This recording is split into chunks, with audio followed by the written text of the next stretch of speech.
All right, so moving on to our final topic, we're going to keep things on the NBA side. This is going to be part 3 of episode 36.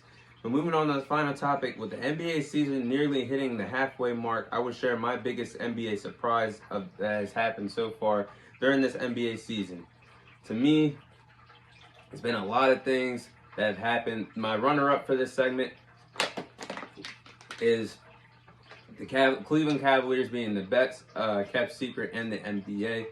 I will eventually talk to that as the weeks go on, but the biggest surprise to me of the NBA season so far has been the Los Angeles Lakers' struggles this season.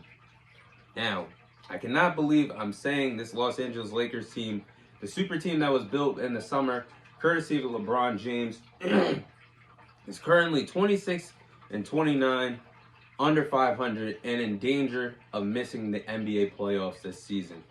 I picked this team back in the summer when after free agency was over and finished. I picked this team to represent the West in the finals, matching up against the Brooklyn Nets. Before all this chaos and before all the season started, I picked the Los Angeles Lakers to go head-to-head against the Brooklyn Nets in the NBA Finals. Now, I did my homework. I went back and watched my own footage on the bonus content that I said back on August 1st. And I said it on the record. I said it for the podcast listeners. I said it for all of you watching. I said I am not a fan of this big three trio that we're going to see in Los Angeles. I was not a fan of the fit for Russell Westbrook.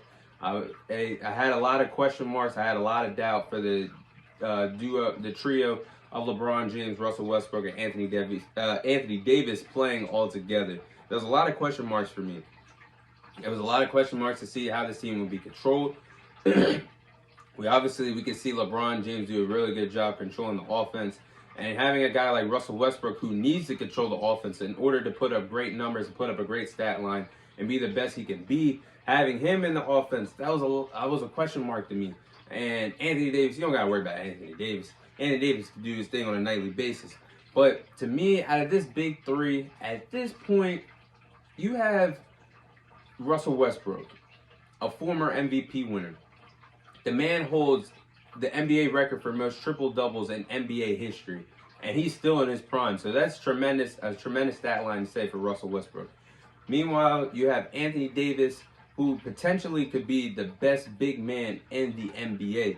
So when you have LeBron James at 37 years old, he should not be carrying this big three and carrying them significantly. Like this, I understand LeBron James. To me, that's the greatest player of all time.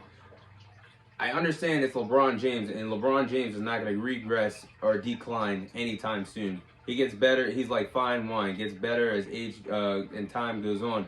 But to me, with all three of those guys, LeBron should not be dependent on a nightly basis. Think about it. If LeBron plays bad, the Lakers have no chance of winning. If LeBron James is injured and not available, the Lakers have a slim chance of winning games, especially against teams that they're supposed to beat.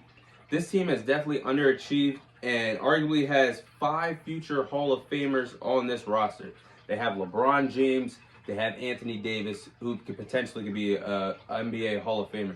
Russell Westbrook, no matter what is going to happen later on in his career, he's already certified to be an NBA Hall of Famer.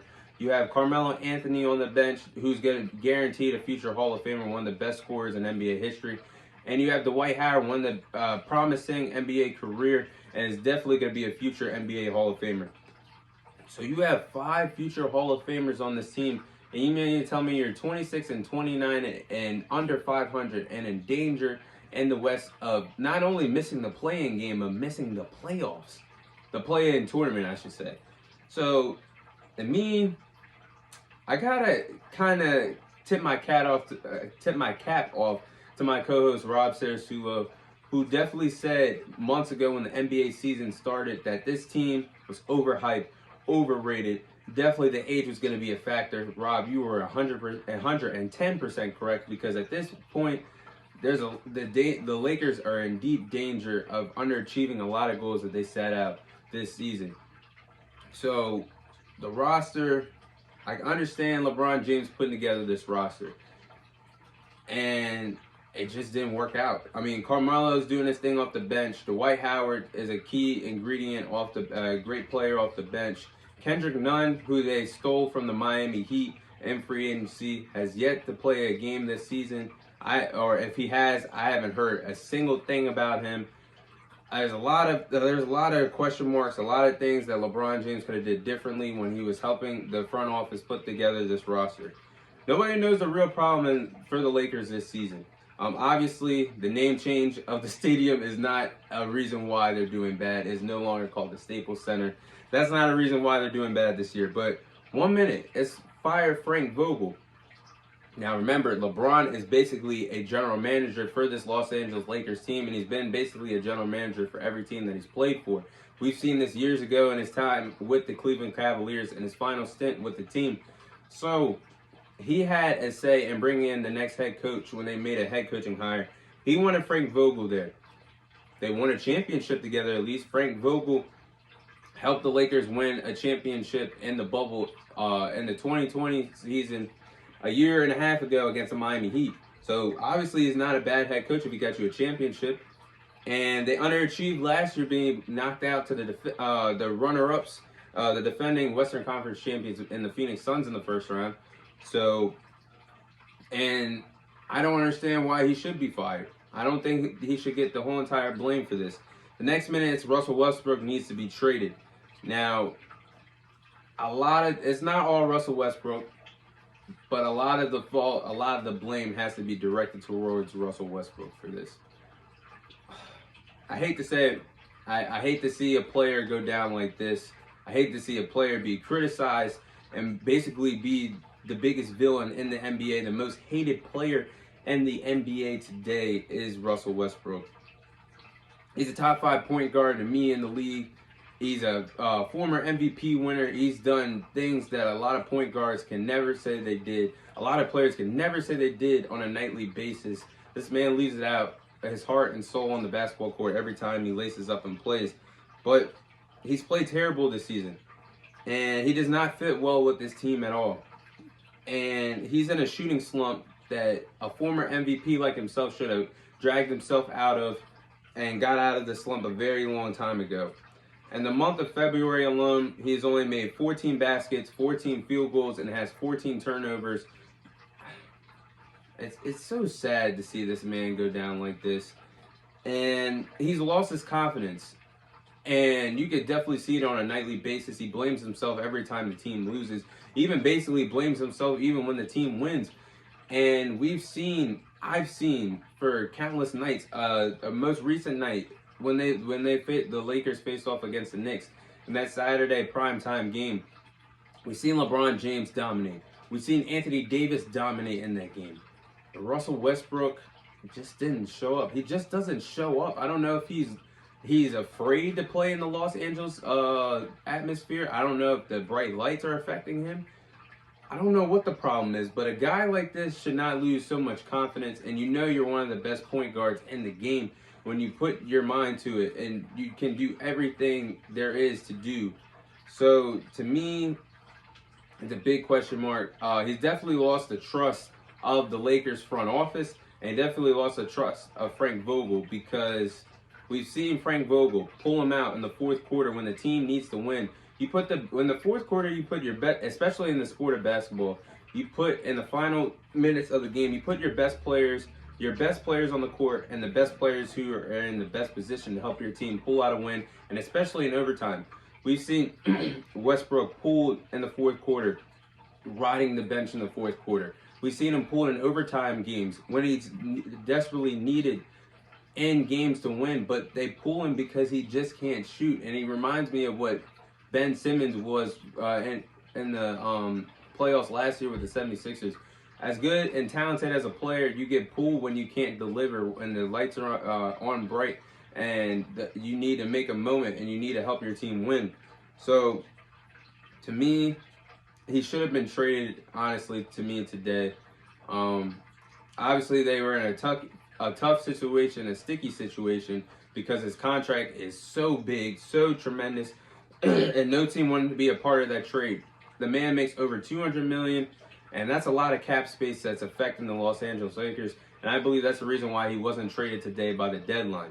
So now they're in danger of missing the playoffs, and I cannot see this team honestly making it out of the first round in the West this year. There's too many problems. If LeBron James gets hurt, this team is definitely done for. I hope LeBron can continue to stay healthy. They have a good track record of winning games and important games if that when LeBron James is actually on the court. We know Anthony Davis can show up. Yes, he came out a little soft this year. I'm not going to lie. He came out a little soft.